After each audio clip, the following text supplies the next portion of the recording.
கர்த்தருடைய பரிசுத்த நாமத்துக்கு மகிமை உண்டாவதாக.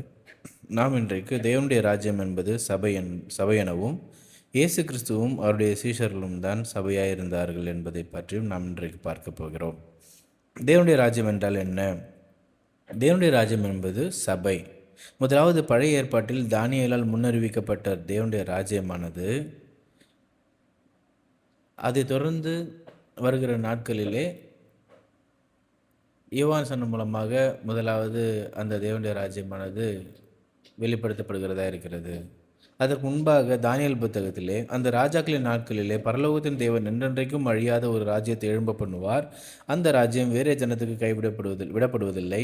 ஒரு கல் கையால் பெயர்க்கப்படாமல் மலையிலிருந்து உருண்டு வந்து இரும்பையும் வெண்கலத்தையும் களிமண்ணையும் வெள்ளியும் பொன்னையும் நொறுக்கினதை நீர் கண்டீரே, அப்படியே அது அந்த ராஜ்யங்களை எல்லாம் நொறுக்கி நிர்மூலமாக்கி தானோ என்றென்றைக்கும் நிற்கும். நீர் பார்த்து கொண்டிருக்கும் பொழுதே கைகளால் பெயர்க்கப்படாத ஒரு கல் பெயர்ந்து உருண்டு வந்து அது அந்த சிலையை இரும்பும் களிமண்ணுமாகிய அதன் பாதங்களில் மோதி அவைகளை நொறுக்கி போட்டது. தானியேல் 2:34. அப்பொழுது அந்த இரும்பும் களிமண்ணும் வெண்கலமும் வெள்ளியும் பொன்னும் ஏகமாய் நொறுங்குண்டு கோடை காலத்தில் போரடிக்கிற களத்திலிருந்து பறந்து போகிற பதரை போலாயிற்று. அவைகளுக்கு ஒரு இடமும் கிடையாதபடி காற்று அவைகளை அடித்து கொண்டு போயிற்று. சிலையை மோதின கல்லோவென்றால் ஒரு பெரிய பர்வதமாகி பூமியெல்லாம் நிரப்பெற்று.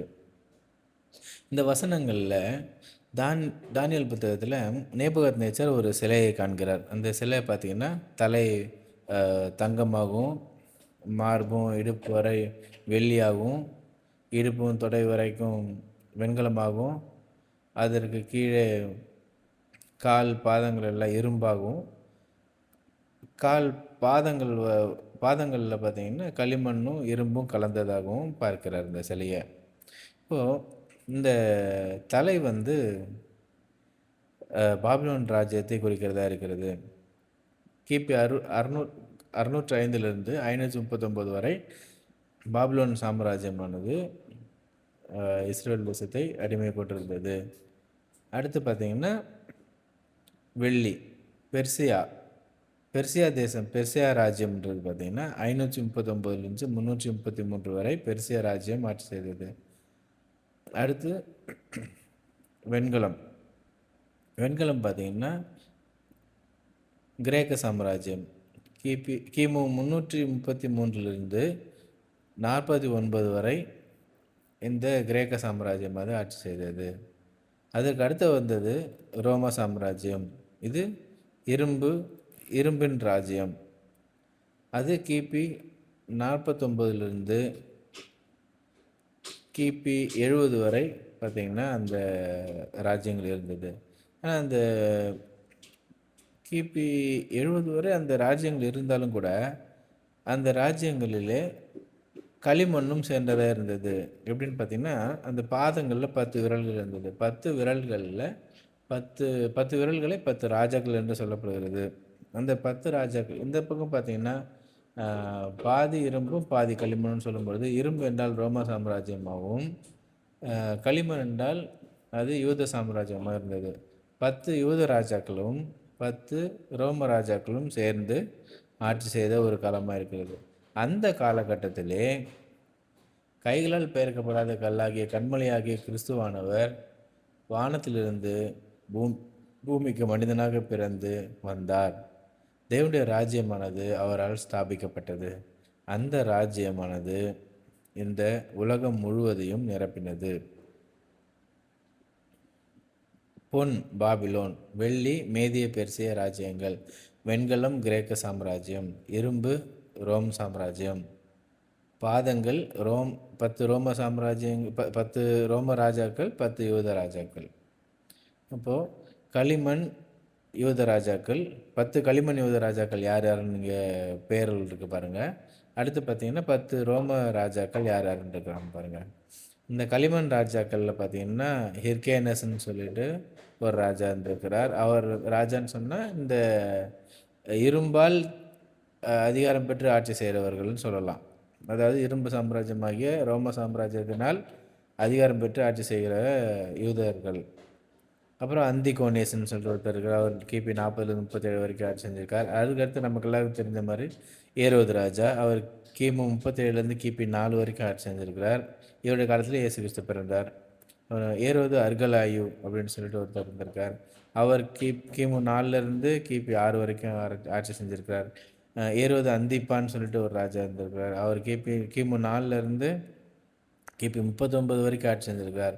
2ஆம் ஏரோது பிலிப்புன்னு சொல்லிட்டு ஒருத்தர் ஆட்சி செஞ்சிருக்கார். அவர் கிமு 4லேருந்து கிபி 34 வரை ஆட்சி செஞ்சிருக்கிறார். 1ஆம் ஏரோது அகரிப்பா கிபி 37லேருந்து 44 வரை ஆட்சி செஞ்சிருக்கார். அகரிப்பா ராஜா 2 இவரும் பார்த்தீங்கன்னா கிபி 50லேருந்து 92 வரை ஆட்சி செஞ்சிருக்கார்.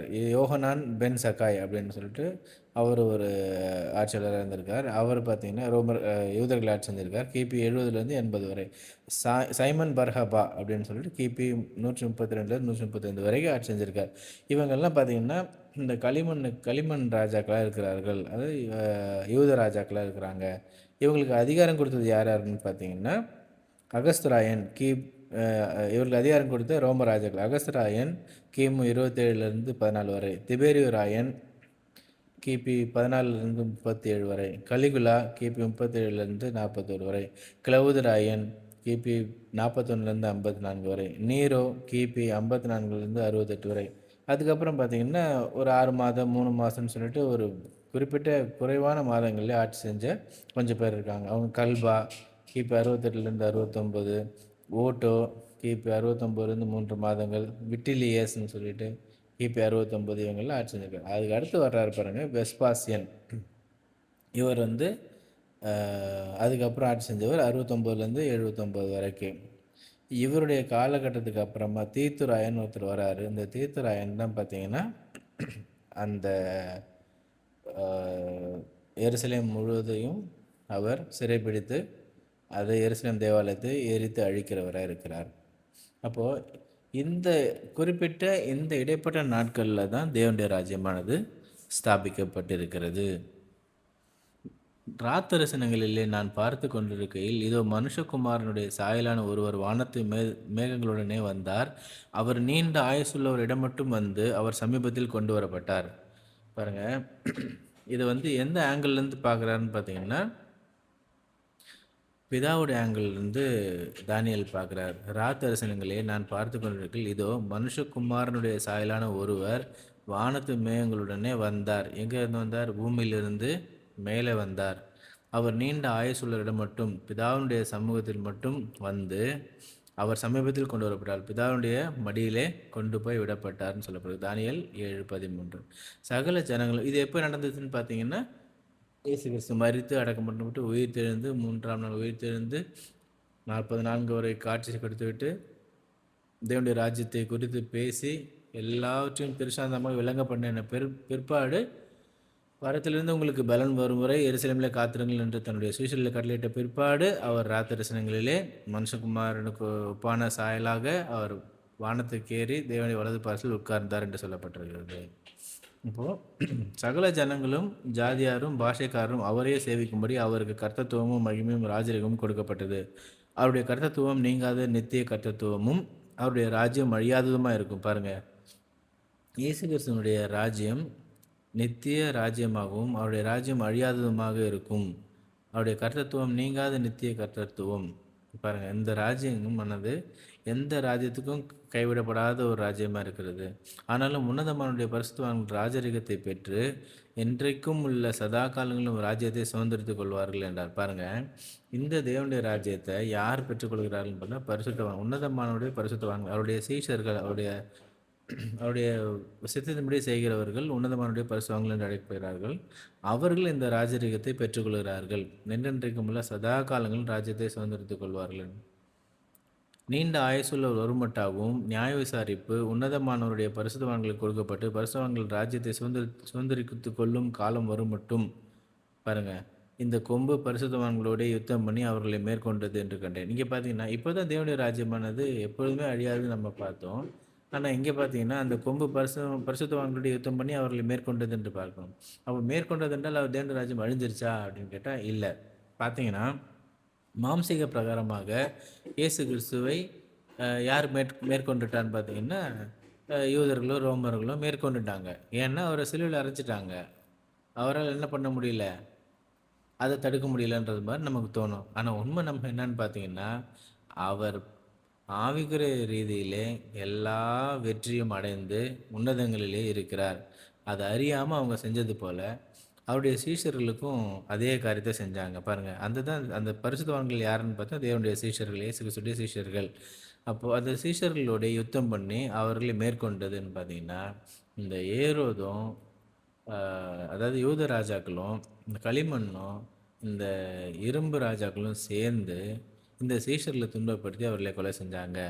ஆனா, இயேசு கிறிஸ்து சொன்னது போல, இந்த தேவனுடைய ராஜ்யத்துக்குள் பிரவேசிக்கிறவன் பிழைத்துக் கொள்வான், மற்றவன் அழிக்கப்படுவான்ற ஒரு காரியத்த இந்த சீஷர்கள் சொல்லிட்டே வர்றாங்க.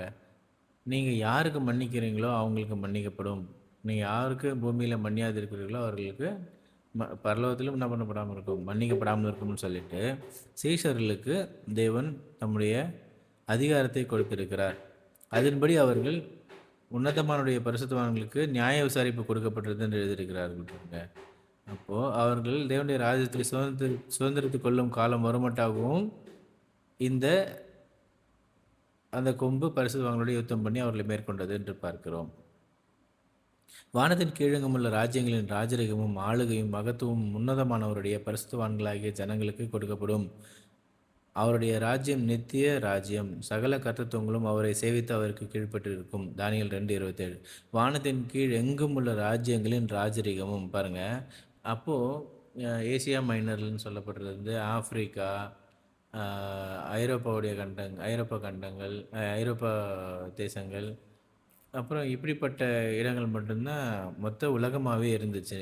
அதை தாண்டி அமெரிக்காவோ அல்லது தென் அமெரிக்காவோ, ஆஸ்திரேலியாவோ, இப்படிப்பட்ட நாடுகள்லாம் என்ன பண்ணப்படல, இன்னும் கண்டுபிடிக்கவே படலை.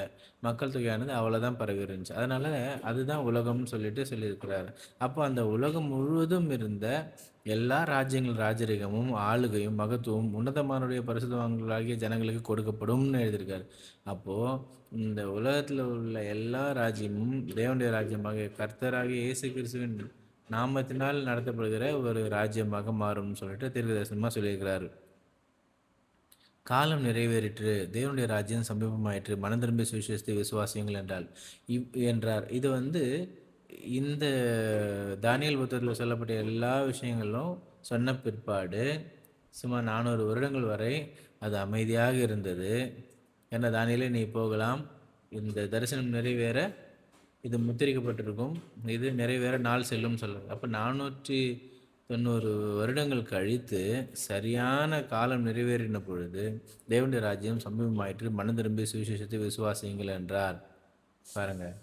அப்போது கிமு 458 தானியேலுடைய 70 வார தேவனுடைய ராஜ்யத்தை குறித்து சொல்லும்போது தானியேலுடைய 70 வார ஒரு தீர்க்கதரிசன ஒரு கால அட்டவணை இருக்குது. அதன்படி பார்த்தீங்கன்னா கிட்டத்தட்ட ஒரு வாரமும் அடுத்து பார்த்தீங்கன்னா 62 வாரமும் செல்லும். அதன் பிற்பாடு கிபி 1 அதாவது அதன் பிற்பாடு ஒரு வாரம் முழுவதும் தேவன் தம்முடைய ராஜ்யத்தை குறித்தான காரியங்களை உறுதிப்படுத்துவார். அந்த ஒரு வாரம் சென்ற பின்பு மேசியா சங்கரிக்கப்படுவார்னு சொல்லப்பட்டிருக்கு. அப்போது இதில் பார்த்தீங்கன்னா 7 வாரம்ன்றது 7 7 49 வருடம். அப்புறம் 62 வாரம், 62 வாரம்னு சொல்லப்படுது 434 வருடம். இப்போது அடுத்து பார்த்தீங்கன்னா அந்த ஒரு வாரம்னு சொல்லப்படுது. ஒரு வாரம்ன்றது 7 வருடம். இது சிம்பாலிக்காக சொல்லப்பட்ட விஷயம். இது 7 நாளுன்னு எடுத்துக்கலாம் ஒரு வாரம்னா. அதே சமயத்தில் 70 வருடங்கள்னா என்ன பண்ணலாம், எடுத்துக்கலாம். இங்கே பார்த்தீங்கன்னா இது 70 வருடங்கள்ன்ற ஒரு சிம்பாலிக்கான ஒரு விஷயம் சொல்லப்பட்டிருக்கு. கிபி 1 கிபி 70 வரை பார்த்தீங்கன்னா யூதா தேசத்துக்கு இஸ்ரவேலர்களுக்கு நியாய தீர்ப்பு நாளாக இருக்கிறது. அதனால தான் இயேசு கிறிஸ்து தேவனுடைய ராஜ்யத்தை குறித்து என்ன பண்ணுங்க, தொலைந்து போன இஸ்ரவேல் இடத்துல என்ன பண்ணுங்க, போய் சுவிசேஷமாக சொல்லுங்கன்னு சொல்லியிருக்கிறாரு. அப்போது சரியாக கிபி 33 அறையாத வருஷத்தில், அதாவது முதல் 35 வருடங்களுக்கு இறுதியில் இயேசு கிறிஸ்து சரியாக ஒரு வாரத்தில் பார்த்தீங்கன்னா 3.5 நாள், அடுத்த 3.5 நாள் அப்படின்னு கணக்கு பண்ணாலும் பார்த்தீங்கன்னா 4ன்னு கணக்கு பண்ணாலும் சரியாக இருக்கும். வருஷங்கள் கணக்கு பண்ணாலும் அது சரியாக தான் இருக்கும். அப்போது சரியான சமயத்தில் இயேசு கிறிஸ்து பலியையும் காணிக்கும் ஒழிய பண்ணினார். பலியும் காணிக்கும் ஒழிய பலியை காணிக்கனா இயேசு கிறிஸ்துவே பலியாகி விட்டார். அவர் தன்னையே காணிக்க கொடுத்து விட்டார். அப்போது பலியை காணிக்க ஒழித்து விட்டார். அப்போது அதை ஒழித்து விட்ட அந்த விஷயத்தை நம்பாதவங்களுக்கு நம்பும்படியாக தேவனுடைய ராஜ்யத்தை குறித்து பிரசங்கிக்கிறவர்களாக சீஷர்களாகிய பரிசுத்தவான்கள் இருந்தார்கள். அவர்கள் 42 மாதம் அளவும் வெளிப்படுத்தல் புத்தகத்தில் சொல்லப்பட்டிருக்கு. அடுத்து பார்த்தீங்கன்னா 1260 நாள் அளவும் அல்லது 1290 நாள் அல்லது 1335 நாள் இதெல்லாம் வேதத்தில் சொல்லப்பட்டிருக்கு. தானியேலுடைய கடைசி பகுதிகளில் 1335 நாள் வரை காத்திருந்த சேருகிறவன் பாக்கியவான் அப்படின்னு சொல்லப்பட்டிருக்கு. அப்புறம் 1290 நாள் அளவும் இந்த சம்பவம் நடக்கும்னு சொல்லப்பட்டிருக்கு. தேவனுக்கு சாட்சியுடைய நாட்கள். இப்போ இது பார்த்தீங்கன்னா சீசலுடைய சாட்சி காலமாக இருக்கிறது. மணவாட்டியுடைய சாட்சியின் காலமாக இருந்தது. இது 35 வருடங்கள். சரியாக 35 வருடங்கள் கழித்து பார்த்தீங்கன்னா கிபி 70 மொத்த யூதர்களுக்கும் மாம்சத்தின்படி பிறந்த எல்லா யூதர்களுக்கும் இஸ்ரவேலருக்கும் நியாய தீர்ப்பு கொடுக்கிற காலம் வந்தது. அன்றியும் அவர் அவர்களை நோக்கி, இங்கே நிற்கிறவர்கள் சிலர் தேவனுடைய ராஜ்யம் பலத்தோடே வருவதை காணும் முன் மரணத்தை ருசி பார்ப்பதில்லை என்று மெய்யாகவே உங்களுக்கு சொல்கிறேன் என்றார். மார்க் 9:1. பாருங்க, நம்முடைய சீஷர்களை பார்த்து தேவனுடைய ராஜ்யத்தை நீங்கள் பலத்தோடு வருவதை பார்க்கும் முன் என்ன பண்ண மாட்டீங்க, நீங்கள் மரணத்தை ருசி ஆக மாட்டீங்கன்னு சொல்கிறாரு. அப்போது அன்றையும் அவர் அவர்களை நோக்கி, இங்கே நிற்கிறவர்கள் சிலர் தேவனுடைய ராஜ்யம் பலத்தோடு வருவதை காணும் முன் மரணத்தை ருசி பார்ப்பதில்லை என்று மெய்யாகவே உங்களுக்கு சொல்கிறேன். அப்போ இந்த சந்ததி மெய்யாகவே ஒழிந்து போவதில்லை என்றும் இன்னொரு இடத்துல சொல்லியிருக்கிறார். அதன்படி பார்க்கும்போது ஒரு சந்ததி என்பது கிட்டத்தட்ட 35 40 வருடங்கள்ன்றது ஒரு சந்ததி சொல்லப்பட்டிருக்கு. அப்போது இதையெல்லாம் வச்சு பார்க்கும்பொழுது சரியாக தேவன் இன்னும் 35 வருடங்கள் கழித்து அல்லது 40 வருடத்திற்குள்ளாக எருசலேம் தேவாலயம் ஒரு கல்லின் மேல் ஒரு கல் இராதபடிக்கு அழிக்கப்பட்டு போகும். எருசலேம் தேவாலயம் இல்லை என்றால் அங்கே ஒன்றுமில்லை. ஏன்னா இஸ்ரவேல் மொத்த ஜனமும் அந்த தேவாலயத்தை நம்பியே தேவாலயத்தை சார்ந்தே இருக்கிறது. தேவனுடைய ராஜ்யம் எப்பொழுது வரும் என்று பரிசேயர் அவரிடத்தில் கேட்ட பொழுது அவர்களுக்கு அவர் பிரதியுத்தரமாக, தேவனுடைய ராஜ்யம் பிரத்யட்சமாய் வராது. இங்கே சீஷர்களும் இந்த வசனத்தை நல்லா வாசிப்பாங்க போல், தானியேல் புத்தகத்தை. அதனால தான் அவங்க என்ன கேட்குறாங்கன்னா, தேவனுடைய ராஜ்யம் எப்பொழுது வரும்? இப்போ பரிசேயரும் நிறைய பேர் என்ன பண்ணுறாங்கன்னா இதே கேள்வி கூட கேட்குறாங்க. அவங்களுக்கும் தேவனுடைய ராஜ்யம் எங்கேயோ இருந்து வர்றதா இருக்கிறது அப்படின்னு நினைக்கிறாங்க. அல்லது இங்கே தாவீது போல், ஏன்னா வேத புத்தகத்தில் நிறைய இடத்துல தாவீது என்ற ஒரு ராஜா வருவார்னு சொல்லி மறுபடியும் சொல்லப்பட்டிருக்கு. ஏற்கனவே மரித்த தாவீது ராஜா எப்படி மறுபடியும் வருவார்ன்ற கேள்வி அவங்களுக்குள்ள குழப்பமாக இருக்குது. இயேசு கிறிஸ்துவும் தாவீதின் குமாரனேன்னு சொல்லப்பட்டிருக்கிறது சொல்கிறாங்க. அப்போ இதெல்லாம் வச்சு பார்க்கும்போது அவங்களுக்கு தேவனுடைய ராஜ்யமானது இப்பொழுதே என்ன பண்ணணும்னு பார்த்தீங்கன்னா, தேவனுடைய ராஜ்யமானது இவங்களுடைய கற்பனையின்படி வரும்னு எதிர்பார்த்துட்டு இருந்தாங்க. அது எப்படின்னு பார்த்தீங்கன்னா, தாவீது ராஜா எப்படி இருந்தாரோ அதே போல். அப்போது ஏன்னா சாலமோன் ராஜாவுடைய காலத்தில் பார்த்தீங்கன்னா தங்கத்தை எண்ணற்றதாகவும் வெள்ளியை மதிப்பில்லாததாகவும் ஆக்கி வச்சுருந்ததா நம்ம என்ன பண்ணுறோம், வேதத்தில் வாசிக்கிறோம். அப்படிப்பட்ட ஒரு ஆசீர்வாதமான ஒரு காரியம் நடக்கும்னு சொல்லிட்டு அவங்க என்ன பண்ணியிருக்காங்க, எதிர்பார்த்துட்டு இருந்தாங்க. இதோ இங்கே என்றும், இதற்கு இயேசு கிறிஸ்து என்ன பதில் சொல்லாரு பாருங்க. இதோ இங்கே என்றும் அதோ அங்கே என்றும் சொல்லப்படுகிறதற்கும் ஏதுவிராது. இதோ தேவனுடைய ராஜ்யம் உங்களுக்குள் இருக்கிறதே என்றார். நம்முடைய சீஷர்களில் தான் நம்மிடத்தில் அருகில் இருக்கிற தம்முடைய சீஷர்களை பார்த்து தான் தேவனுடைய ராஜ்யம் உங்களுக்குள் இருக்கிறதுன்னு சொல்கிறார். சிலர் இங்கே என்றும் சிலர் அதோ அங்கே என்றும் சொல்லப்படுவதற்கும் எது வராதுன்னு அப்போது நம்ம கண்களுக்கு தெரியாத ஒரு ராஜ்யம், அதுதான் தேவனுடைய ராஜ்யம்னு சொல்கிறாரு. இப்போ நம்ம ஏற்கனவே பார்த்தபடி சபையானது நம்முடைய கண்களுக்கு, யாருடைய கண்களுக்கும் தெரியக்கூடாத ஒன்றா இருக்கும். உலகத்தில் மறைஞ்சிருக்கிற உப்பு எப்படி தண்ணியில் மறைஞ்சிருக்குதோ அதை போல் என்ன பண்ணணும், மறைஞ்சிருக்கும். ஒளியானது எப்படி எல்லாருக்கும் பிரகாசிக்கிறதோ மறைந்துடாமல், அதே போல் அது வெளியரங்கமாக தெரிகிறதாகவும் இருக்கும்.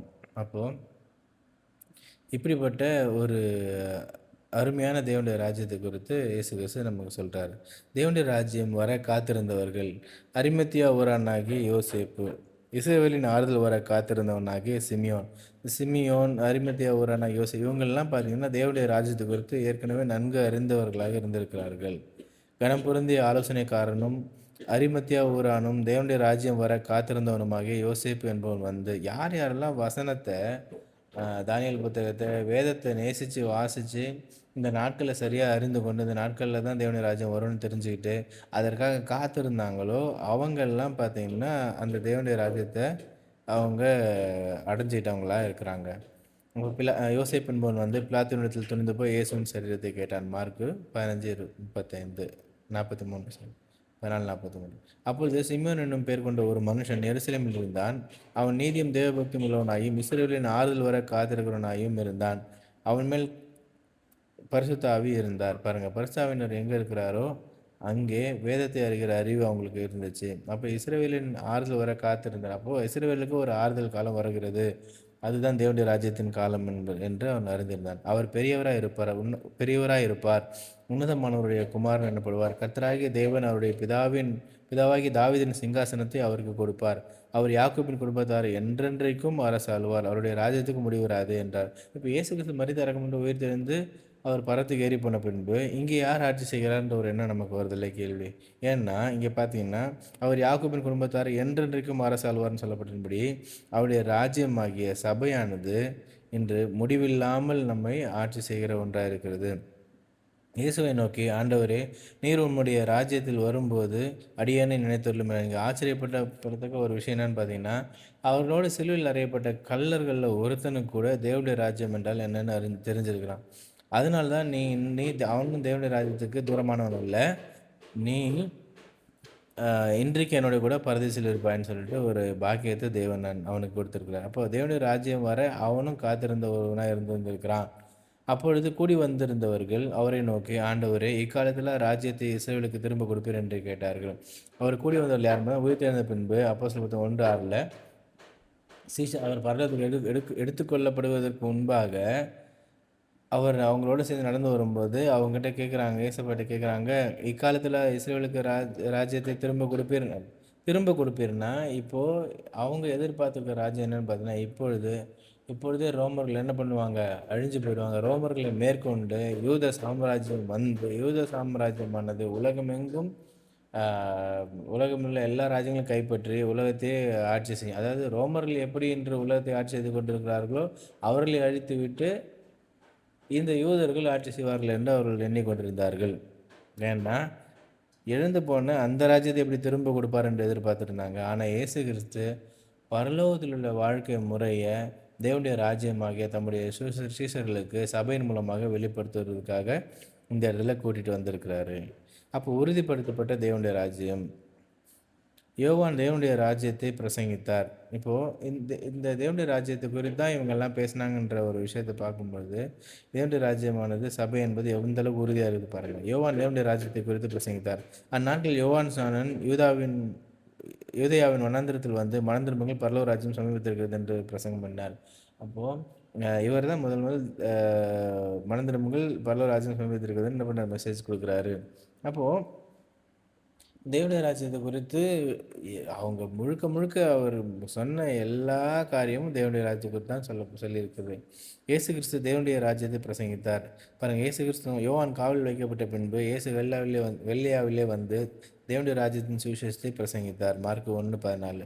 இப்போ இயேசு கிறிஸ்து உயிர்த்தெழுந்த பின்பும் கூட தேவனுடைய ராஜ்யத்தை பற்றியே சீசர்களுடன் பேசினார். அவர் பாடுபட்ட பின்பு 40 நாளிலும் அப்போஸ்தலருக்கு தரிசனமாகி தேவனுடைய ராஜ்யத்துக்குரியவைகளை அவர்களுடனே பேசி அநேகம் தெளிவான திருஷ்டாந்தங்களினாலே அவர்களுக்கு தம்மை உயிரிழக்கிறவராக காண்பித்தார். அப்போஸ்தலர் 1:3. அப்போது அவர் தரிசனமாகி 40 நாளிலும் தேவனுடைய ராஜ்யத்தை குறித்தே அவங்கள்ட்ட பேசிட்டு இருந்திருக்காருன்னு நம்ம பார்க்கலாம். அப்போ எந்த அளவுக்கு முக்கியமானது தேவனுடைய ராஜ்யம்னு பாருங்கள். சபை எவ்வளோ முக்கியமானதுன்னு பாருங்கள். தேவனுடைய ராஜ்யம் எப்பொழுது பலத்தோடே வந்தது. அவர் என்ன சொல்கிறாருன்னா, தேவனுடைய ராஜ்யமான பலத்தோடே வரும்னு சொல்லியிருக்காரு இல்லையா. அப்போ எந்த பலத்தோடே வந்ததுன்னு பார்த்தீங்கன்னா, பரிசுத்த ஆவி உங்களிடத்தில் வரும்போது நீங்கள் பலனடைந்து எருசலேமிலும் யூதேயா முழுவதிலும் சமாரியாவிலும் பூமியின் கடைசி வரைக்கும் எனக்கு சாட்சிகளாக இருப்பீர்கள் என்றார். பாருங்கள், அப்போஸ்தலர் 1:8. அப்போது நீங்கள் பலன் அடைந்து பரிசுத்தாவினால் இன்றைக்கி நீங்கள் பலன் இல்லாமல் இருக்கிறீங்க. ஆனால் தேவனுடைய ராஜ்யம் தேவனுடைய பரிசுத்த ஆவியானவர் உங்களிடத்தில் வரும்பொழுது நீங்கள் பலன் கொள்வீர்கள். அப்போ வானத்தின் கீழே இருக்கிற சகல தேசத்தாரிலும் இருந்து வந்த தேவபக்தியுள்ள யூதர்கள் அப்பொழுது எருசலேமில் வாசம் பண்ணார்கள். பாருங்க, முக்கியமான விஷயம் இது. அப்போஸ்தலர் 2:5. வானத்தின் கீழ் எங்கும் உள்ள வானத்தின் கீழே இருக்கிற சகல தேசத்தாரிலும் வந்து இது யூதர்களில் 2 பிரிவுகள் இருந்தால் ஒருத்தவங்க என்ன நினச்சாங்கன்னு பார்த்தீங்கன்னா, நாம் எல்லாம் உலகம் முழுசும் பரவி இருக்கிறோம், நம்ம எல்லா தேசங்கள்லையும் புரட்சி பண்ணி எப்படி வந்து எஸ்தர் காலத்தில் நடந்துச்சோ அது மாதிரி நடந்துரும்னு சொல்லி அவங்க எதிர்பார்த்துட்டு இருந்தாங்க. ஆனால் அப்படி எதிர்பார்த்துட்டு இருந்தவங்க மத்தியில் இல்லை, தேவனே நேரடியாக நமக்கு இந்த மேசியாவை வந்து நமக்கு இந்த காரியங்களை குறித்து வெளிப்படுத்துவார்னு சொல்லிட்டு காத்திருந்தவங்க இருந்தாங்க. இப்படி காத்திருந்த யூதர்கள், தேவ பக்தியுள்ள யூதர்கள் அப்பொழுது எருசலேமில் வாசம் பண்ணார். பாருங்க, வானத்தின் கீழே இருக்கிற சகல தேசத்தாரிலும் இருந்து வந்து இந்த நீங்கள் தீர்க்கதரிசன புத்தகங்கள் எல்லா காரியங்களையும் வாசித்தாலும் சரி, அதாவது சாமுவேல் புத்தகத்திலேருந்து எல்லா சொல்லப்பட்ட எல்லா தீர்க்கதரிசன வசனங்கள்லையும் நம்ம வாசிச்சோம்னா மல்கியா வரை முழுக்க முழுக்க சீஷர்களையும் இயேசு கிறிஸ்துவையும் குறித்து என்ன பண்ணப்பட்டிருக்கு, சொல்லப்பட்டிருக்கிறதாய் நம்ம பார்க்கலாம். இது குறித்து நம்ம வருகிற நாட்களில் அதை பற்றி நம்ம இன்னும் தெளிவாக பார்க்கலாம். பெந்தெகோஸ்து எனும் நாள் வந்தபோது அவர்கள் எல்லாரும் ஒருமனப்பட்டு ஓரிடத்தில் வந்திருந்தார்கள். அப்பொழுது பலத்த காற்று அடிக்கிற முழக்கம் போல் வானத்திலிருந்து சடிதாய் ஒரு முழக்கம் உண்டாகி அவர்கள் உட்கார்ந்திருந்த வீடு முழுவதையும் நிரப்பெற்று. பாருங்க, இங்கே தான் பெந்தெகோஸ்து நாளில் இயேசு கிறிஸ்து தம்முடைய சபையை ஸ்தாபிக்கிற முதல் நாள் இது. தேவனை துதித்து ஜனங்கள் எல்லாரிடத்திலும் தயவு பெற்றிருந்தார்கள். ரட்சிக்கப்படுகிறவர்களை கர்த்தர் அனந்தரமும் சபையிலே சேர்த்து கொண்டு வந்தார். பாருங்க, இந்த தேவனுடைய சபையில் முதல் சபை என்ற வார்த்தை இந்த இடத்துல தான் வருது. அப்போஸ்தலர் புத்தகம் 2:47. இந்த வசனத்தில் என்ன சொல்லப்பட்டிருக்குன்னா, அனந்தரும் சபையில் சேர்த்துக்கணும். அப்போது அதுக்கு சபைன்னு ஒரு பெயரை வச்சு, அந்த தேவனுடைய ராஜ்யத்துக்கு சபைன்னு பெயர் வச்சு, அந்த சபையிலே நம்முடைய ராஜ்யமாகி தேவனுடைய சபையிலே இயேசு கிறிஸ்து தம்முடைய பிள்ளைகளை, சீஷர்களை, ரட்சிக்கப்படுகிறவர்களை சேர்த்து கொண்டு வந்தார் சொல்லப்பட்டிருக்குது. அப்போ தேவனுடைய ராஜ்யம் என்பது சபை. இருளின் அதிகாரத்திலிருந்து நம்மை விடுதலையாக்கி தமது அன்பின் குமாரனுடைய ராஜ்யத்துக்கு உட்படுத்தினவருமாயிருக்கிற பிதாவை சோத்திருக்கிறோம் என்று கொலோசியர் 1:13 சொல்லுது. தமது அன்பின் குமாரனுடைய ராஜ்யம் ஆகிய சபைக்கு நம்மை காப்பாற்றி கொண்டு வந்து சேர்க்கிறார் என்று எழுதப்பட்டிருக்கிறது. கிறிஸ்து என்னப்பட்ட இயேசுவும் வாழ்த்தல் சொல்லுகிறான், விருத்த சேதனம் உள்ளவர்கள் இவர்கள் மாத்திரம் தேவனுடைய ராஜ்யத்தின் பொருட்டு என் உடன் வேலையாட்களாக இருந்தேன் எழுது. அப்போது இங்கே தேவனுடைய ராஜ்யத்தின் பொருட்டுன்னு அப்படின்னா அங்கே ஏற்கனவே இருந்த இந்த சபையை தான் தேவனுடைய ராஜ்யம்னு சொல்லப்பட்டிருக்கு. அப்போ அது இருந்த தேவனுடைய ராஜ்யத்தின் சபையின் பொருட்டு எனக்கு உடன் வேலைய ஆட்களாக இருந்தார்கள்னு பார்க்குறோம். ஆதலால் அசைவில்லாத ராஜ்யத்தை பெறுகிறவர்களாகிய நாம் பயத்தோடும் பக்தியோடும் தேவனுக்கு பிரியமாய் ஆராதனை செய்யும்படி கிருபையை பற்றி கொள்ளப்படுவோம். எபிரேயர் 12:20. இந்த ராஜ்யம் என்பது அசைவில்லாத ராஜ்யம். எந்த ஒரு காரியம் இந்த சபையை, இந்த ராஜ்யத்தை தொட்டு கூட பார்க்க முடியாது. இந்த ராஜ்யத்தை அழிக்கவே முடியாது. உங்கள் சகோதரனும் இயேசு கிறிஸ்து நிமித்தமும் வருகிற உபத்திரவத்திற்கும் அவருடைய ராஜ்யத்துக்கும் அவருடைய பொறுமைக்கும் உங்களுடன் பங்காளனுமாக இருக்கிற யோவானாகிய நான் தேவசக்தி நிமித்தமும் இயேசு கிறிஸ்துவை பற்றிய சாட்சி நிமித்தமும் பத்மேனும் தீவிலே இருந்தேன் என்று வெளிப்படுத்தல் புத்தகம் 1:9 சொல்கிறது. அப்போ அவருடைய ராஜ்யத்திற்கும், பாருங்கள், தேவனுடைய ராஜ்யத்துக்கும் அவருடைய பொறுமைக்கும் உடன் பங்காளனுமாக இருக்கிற யோவானாகிய நான் எழுதியிருக்கு. அப்போது யோவானும் தேவனுடைய ராஜ்யத்திலே தான் இருந்திருக்கிறார். மிகுந்த தைரியத்துடனே தடையில்லாமல் தேவனுடைய ராஜ்யத்தை குறித்து பிரசங்கித்து கர்த்தராகிய இயேசு கிறிஸ்துவை பற்றிய விசேஷங்களை உபதேசித்துக் கொண்டிருந்தார். இது பவுல் தன்னுடைய கடைசி நாட்களில்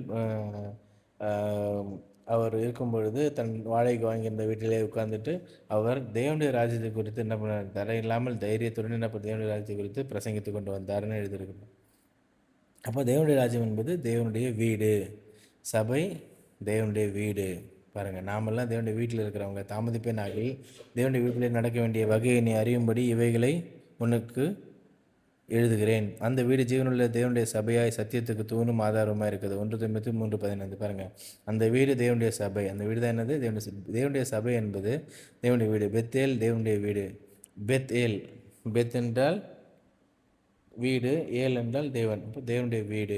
வானத்துக்கு வைக்கப்பட்ட ஏணியிலே தேவதூதர்கள் ஏறுகிறதும் இறங்குறதுமாக காணப்பட்டார்கள்னு சொல்லிட்டு பெத்தேலில் யாக்கோபு பார்க்குறார். அந்த விஷயத்தை யோவான் 1:51. பின்னும் அவர் அவனை நோக்கி, வானம் திறந்திருக்கிறதையும் தேவதூதர்கள் மனுஷகுமாரனிடத்திலிருந்து ஏறுகிறதும் இறங்குறதும் நீங்கள் இது முதல் காண்பீர்கள் என்று மெய்யாக உங்களுக்கு சொல்லி. பாருங்கள், வானத்துக்கும் பூமிக்கும் ஏணியாக இயேசு கிறிஸ்து இருக்கிறார். இங்கே வானத்துக்கும் பூமிக்கும் எந்த தடையும் இல்லை. பாருங்கள், தேவனுடைய ராஜ்யமானது பரலோகத்தில் எப்படி செய்யப்படுவதோ அதுவே பூமியிலும் செய்யப்படுவதாக நம்ம என்ன பண்ணுறோம், ஜெபிக்கணும். அதுதான் சொல்லி கொடுத்தாரு. பாருங்கள், அது அப்படியே நடக்குது. தேவனுடைய ராஜ்யம் என்பது சபை அல்லது சீஷர்கள். பார்த்தீங்களா? இன்றைக்கி நம்ம தேவனுடைய சீஷர்களாக இருந்தால் உண்மையான தேவனுடைய ஆதி அப்போஸ்தலர் சபைகளை போல நம்முடைய சபைகள் மாறினால் இருந்தால் நாமே அவருடைய வீடாகவும் அவருடைய சீஷர்களாகவும் அவருடைய ராஜ்யத்தின் புத்திரராகவும் நாம் என்றென்றைக்கும் அழியாத ஒரு ராஜ்யத்தில் இருப்போம். ஆமென்.